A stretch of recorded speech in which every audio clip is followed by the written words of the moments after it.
Mic check one. Mic.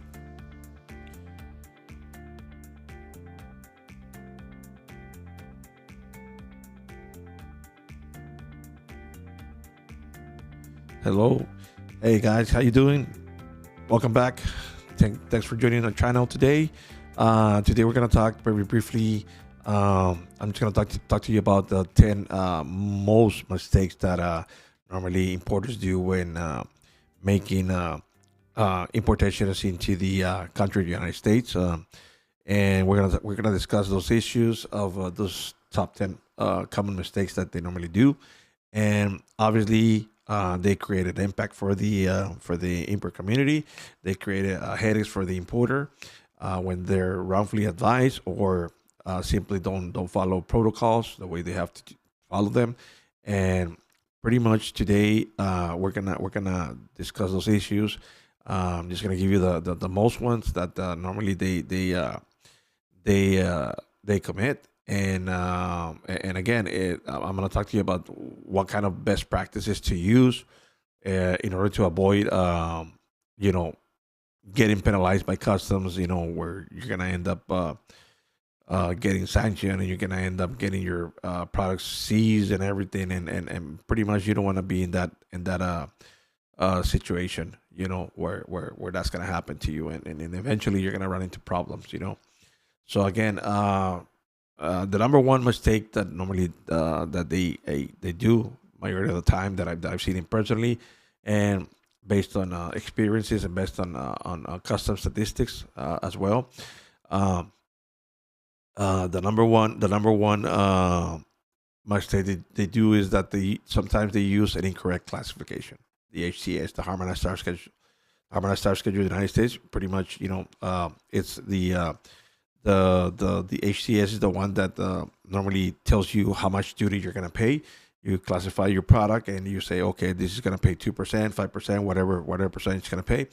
Sometimes, majority of the time, the importers um, get the wrong advice. Sometimes, you know, or they simply they think they can get away with it, or whatever the situation is that they end up. You know, giving the wrong HTS or using the wrong HTS, and again, what does that lead to? It leads to overpayment of duties, you know, penalties, shipment delays, seizures. You know, all those things can happen if you provide the wrong, incorrect harmonized tariff schedule. You know, and that's mainly one of the number ones that happen. And obviously, the what you can do is try to use the best practices. You know, I'm gonna tell you right now what pretty much what is a number one rule that I normally tell all my importers. Every time I have a hand on an importer, and we have some sort of like disagreements, because again, there could be disagreements where um, you give them an advice, and sometimes the importer says, well, I mean, I feel that this one is the correct one, and I don't know what. And normally, what I do is one of the best practices that I've always tell my importers is like, look, let's just avoid future problems. You know, I'm gonna try to protect you. Let's just go ahead and do a what we call it a customs binding ruling, and pretty much what the ruling does is it gives you a binding ruling uh, by U.S. Customs Service, where they tell you exactly, obviously, but there's protocols. You know, there's details that we have to provide when applying for a binding ruling. You know, but again, if you're interested and you have dealt with this kind of problems, if you're an importer, or simply you wanna try to import a product, or you wanna venture to a new product that you wanna start importing, or pretty much whatever your circumstances is that you wanna uh, get a good advice, a good legal advice on regards to what your product exactly, where does it classify at. Again, my best advice is to go for a binding ruling. And number two is try to consult with an expert, with the customs brokers. That's what we do. That's our business. And that's why we all brokers have a broker license. Um, and you know, pretty much we're like trade compliance experts. So we know exactly what the product's about.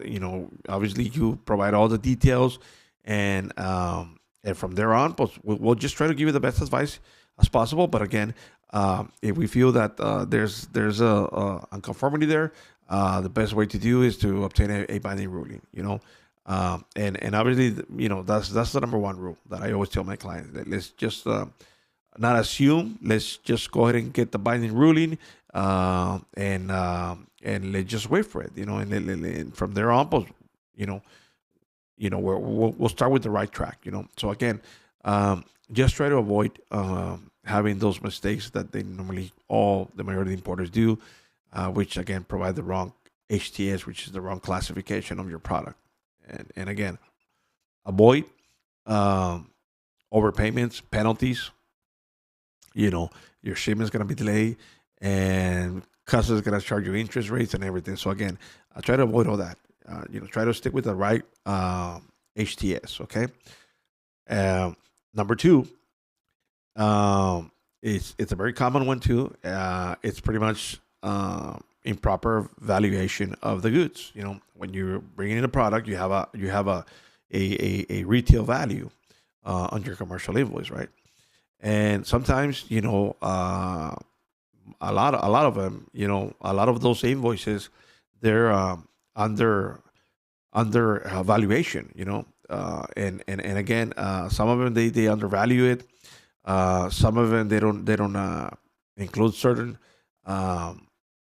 added values that needed to be included. They try to avoid. They just change sometimes the values of the invoices. And obviously for the main object is to try to avoid paying duties, a lot of duties. But again, it is not within the right practice to do.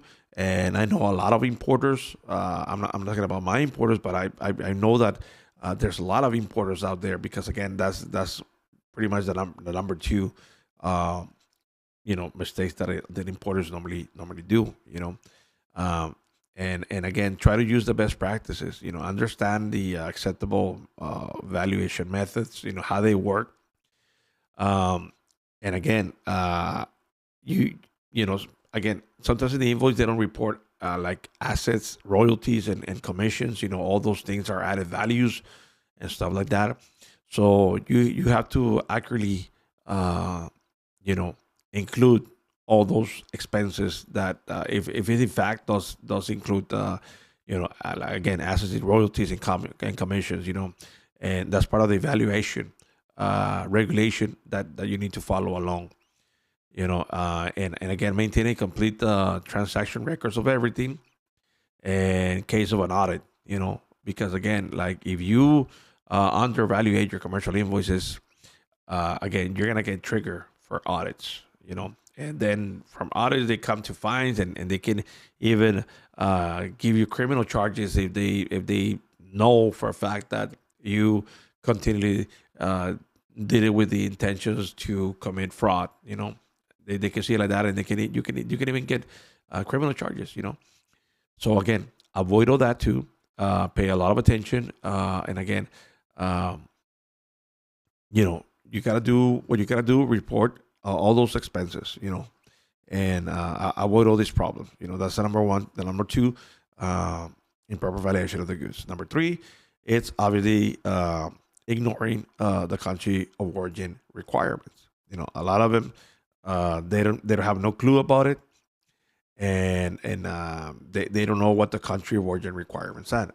So again, you have to know those rules. You have to know everything, and you have to know what country of origin you're gonna mark that particular product.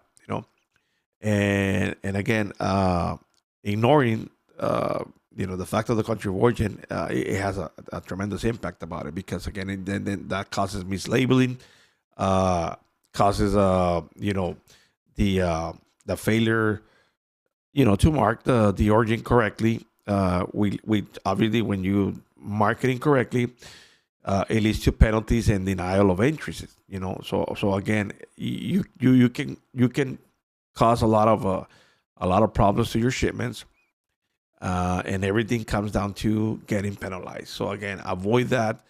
So understand what the country of origin is, where the product was made, what was the product, the finish, you know, uh, transformation, where it happened. You gotta understand all those rules, how to apply that country of origin. And again, a lot of them do mistakes, or a lot of them try to avoid, uh, getting higher duty rates también. Because why? Because again, they put another country, and they say, for example, if you have a country that pays a lot of duties, and um, you know put another country that doesn't pay duties. I mean, again, you're trying to avoid paying the higher duty rate, or even more expenses involved. So again, a lot of them don't follow the best practices, and that's what happens. And again, just for your protection, again, follow the best practices, which is uh, the marking requirements. If it's possible, you as an importer try to conduct supplier audits for origin verification. I know you have your supplier that sells you the products. You know, um, try to conduct the supplier audits. Just to make sure that whatever you're declaring and whatever you're claiming, it is what it is. It is within compliance. And again, uh, just try to avoid that. And determine the correct country of origin label based on the manufacturing process. That's the best thing you can do. And again, try to have a lot of communication with your suppliers. And make sure they understand that too, because at the end, you're the importer record, and you're the one who's going to be liable for any actions. Okay, so just be careful with that. That's the number three. Try to ignore the country of origin requirements. Number four, uh, missing require import licenses or permits. A lot of them require certain permits. I mean, I know that Food and Drug Administration, Department of Agriculture, for instance, agriculture requires permits to import certain fresh fruits and vegetables, live, animals and stuff like that. Uh, as for FDA, it requires a lot of things depending on what you're bringing in as well. I mean, if you're bringing in human foods and stuff like that, I mean, they require a lot of things. They require the entities to be register facilities and all those sort of things.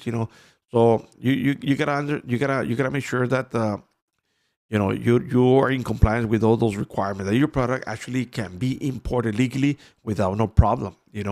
And again, avoid the impact of your imports getting detained, or simply refuse the entry that is not allowable to enter the country, and or simply it's gonna end up getting destroyed.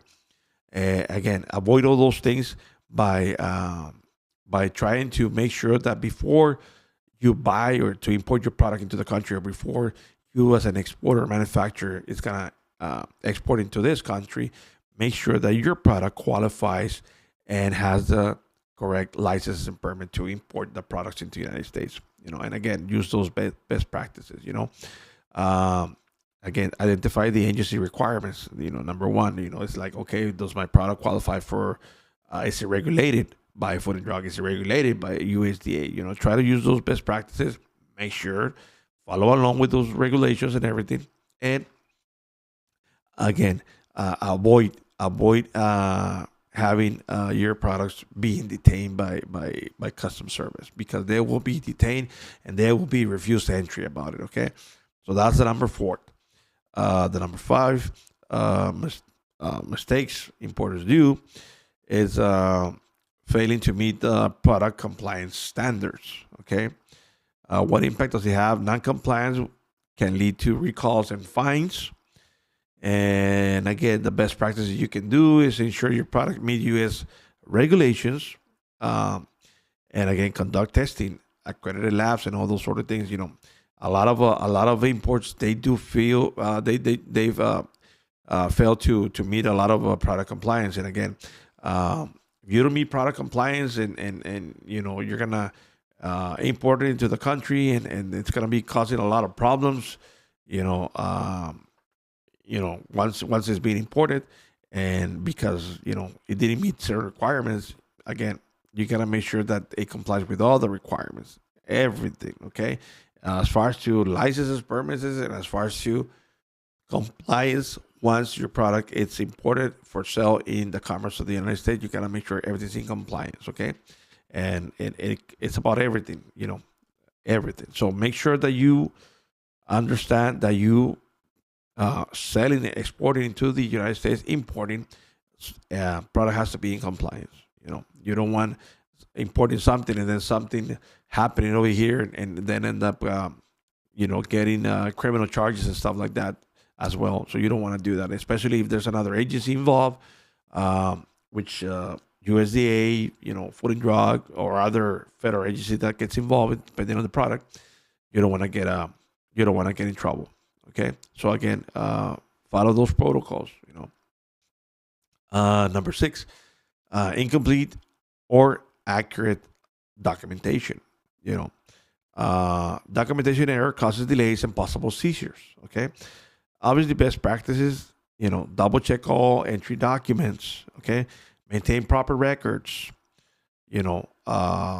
Identify the errors. Simply on all the paperwork.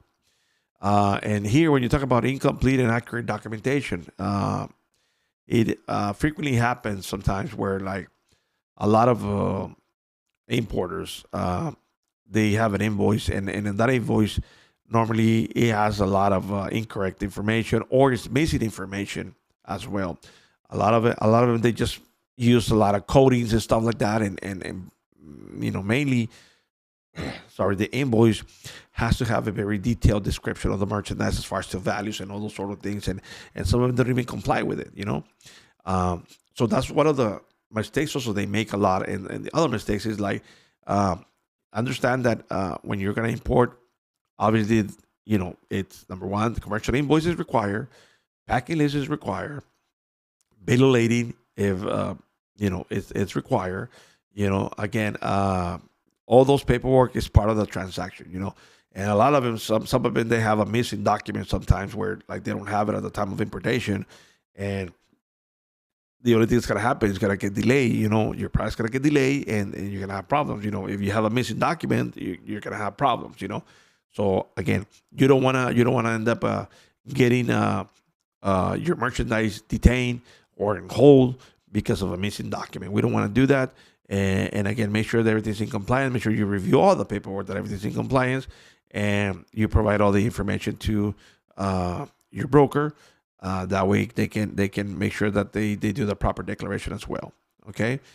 So again, identify all those mistakes and those errors. Okay. Make sure you're in compliance. Number 7 is not understanding the free trade agreements. A lot of them, they don't understand them. And one of the impacts that it has is, like, missing duty savings or facing penalties for incorrect claims. It happened a lot.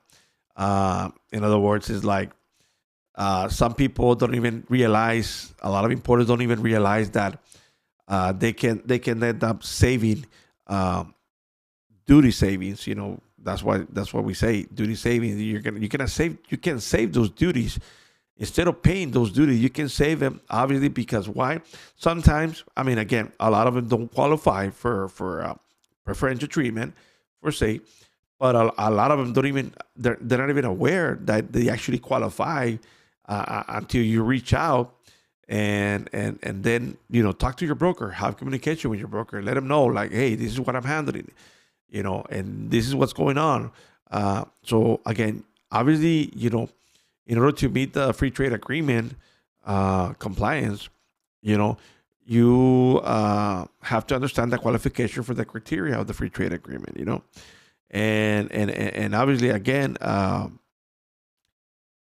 you have to know exactly if you can save those duties, you can save it. But again, it all depends on the product you're bringing in. It all depends on the materials you're implementing into the product, to the finished product.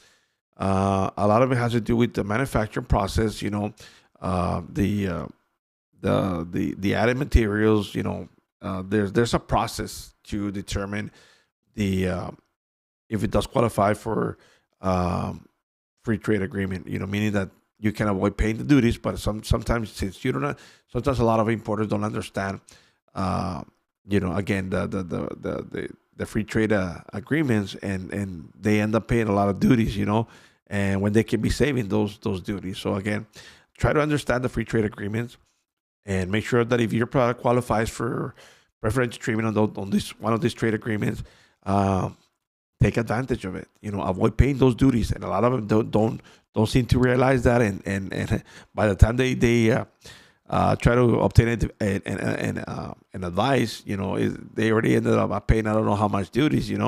So again, just try to avoid those things. That's number 7. Number 8, uh, underestimating customs bonds and insurance needs.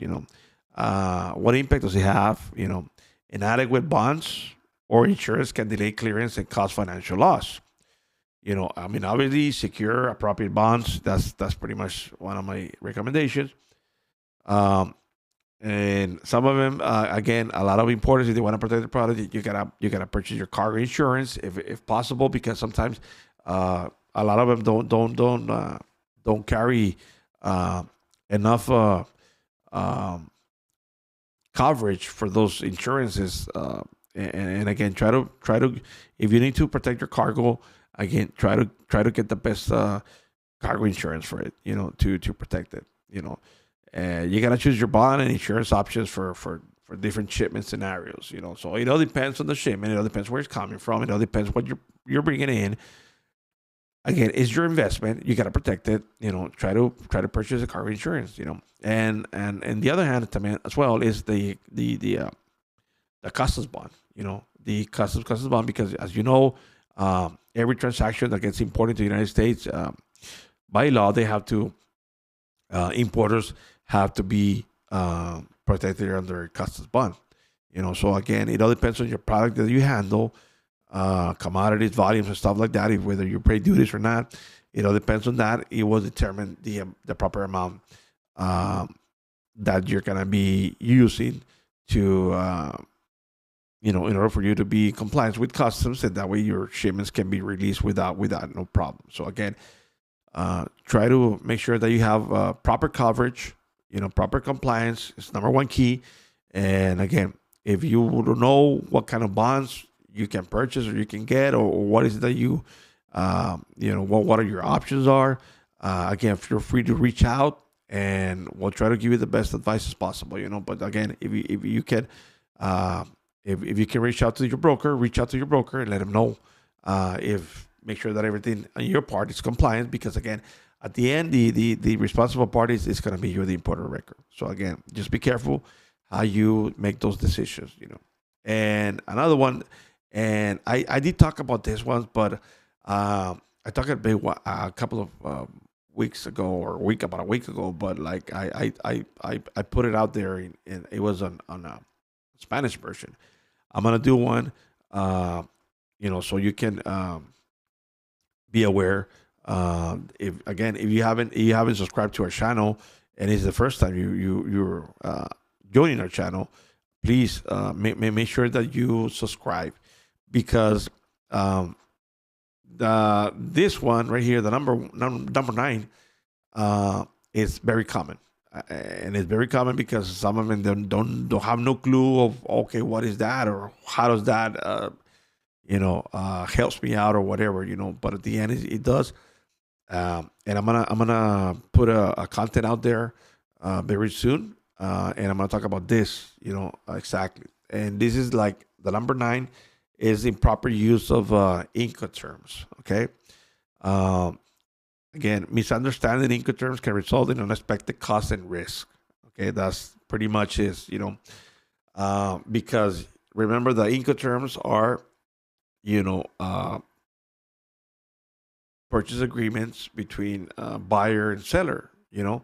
And obviously the Incoterms is the one that determines, it's like kind of like terms of sale in a way, where it determines where, like, okay, who's gonna be responsible for what, or to what point am I gonna be responsible? You know, uh, and there's a lot of Incoterm out there. Uh, I believe there are like about what, like 14. I don't recall. at this moment right now, but I believe there's like 14 uh, different types of Incoterms. And again, each one of them has a meaning. Okay, so you gotta make sure what Incoterm you are gonna apply for your purchase. And again, this is between buyer and seller. Those are it's within one of those term and conditions. Is like the seller can tell you, okay, I'm gonna sell you my product, but I'm gonna sell it to you X works for say, which is like you can pick it up here in my plant, and from here I load it up to you, and you're responsible from my plant once it leaves here, my premises. That's once I load it up in your container, it's fully the responsibility of you, the buyer, the importer. Okay, and sometimes the importer can say, well, no, I wanted uh, DDP, delivery duty paid, or whatever. Uh, you know, those conditions change, which is like, okay, then again, the seller is responsible uh, to put it in the premises of the buyer, and obviously they're gonna be incurring all those expenses for freight, duties, and all those sort of things. So again, those are Incoterms, and again, we're gonna discuss in another video. I'm gonna put a content of exactly how Incoterms work, uh, and I'm gonna break it down to you guys. So again, just stay pending, be alert, because we're gonna bring that content again. I already put it out there, but it was on a Spanish version, because a lot of people they requested it, and it's out there. So again, I'm gonna put it very soon for all of you. So just make sure that you are aware of those Incoterms. That way you can see what's the best choice to make. Okay. So again, that's the number 9 mistake that importers do. Number 10 is lack of due diligence on suppliers and customs brokers, which is unreliable partners increase compliance risk and delays. So obviously, uh, vet suppliers thoroughly. Work with licensed brokers. Try to do supplier evaluation. Uh, and assess financial supplier profiles, for potential risks and stuff like that.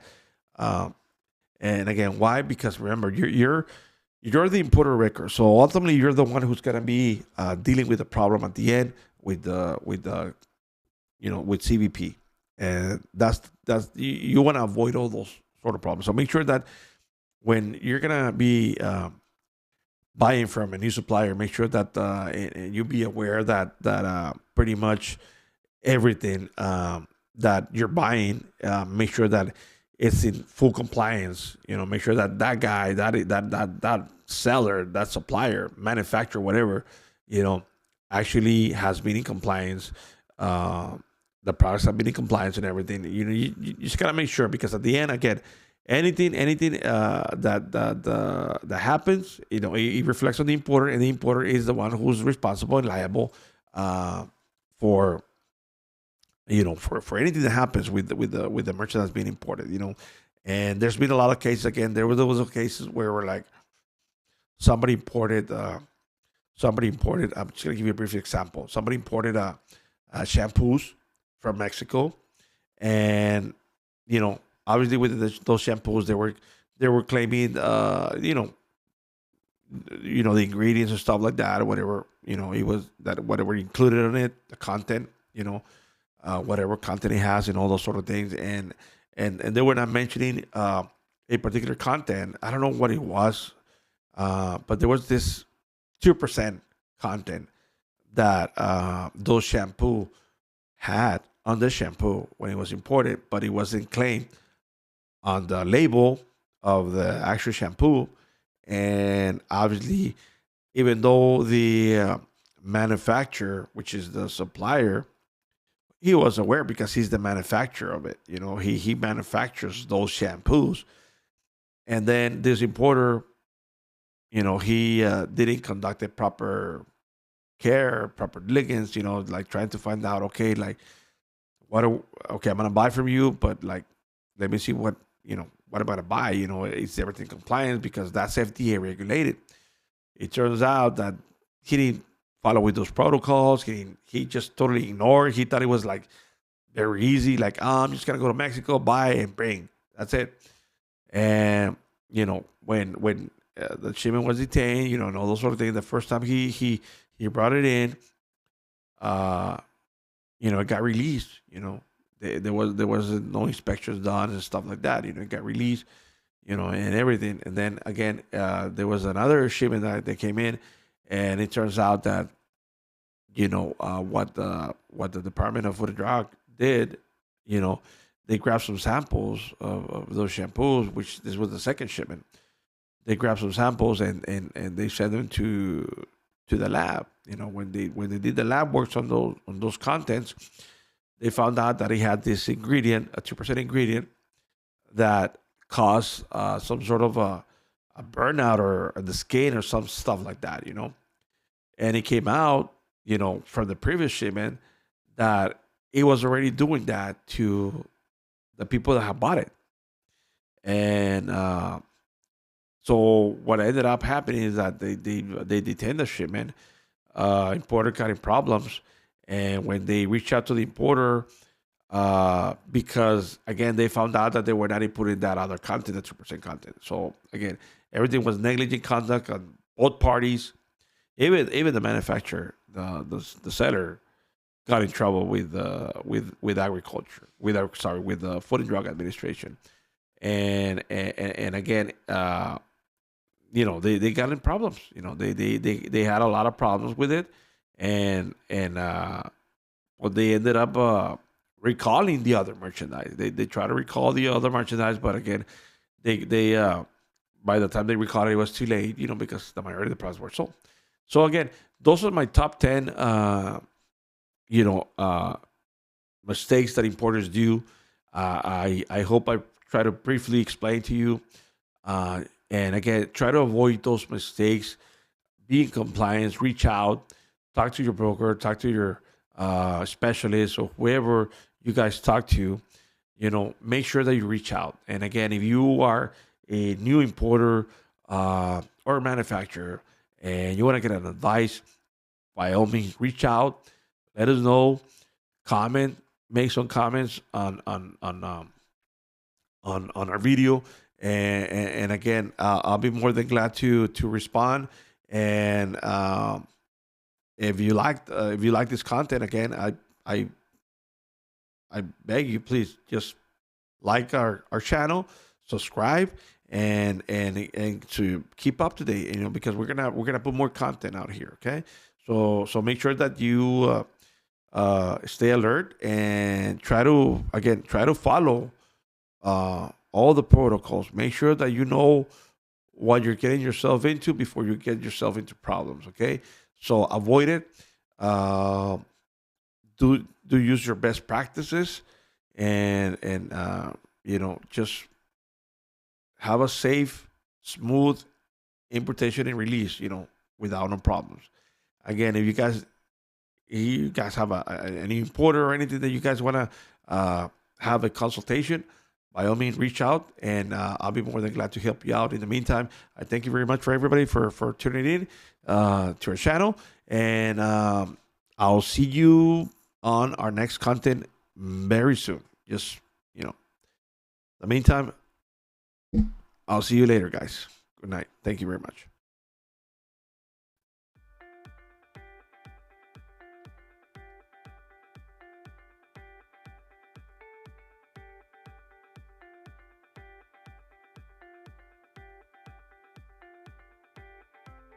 Thanks for watching.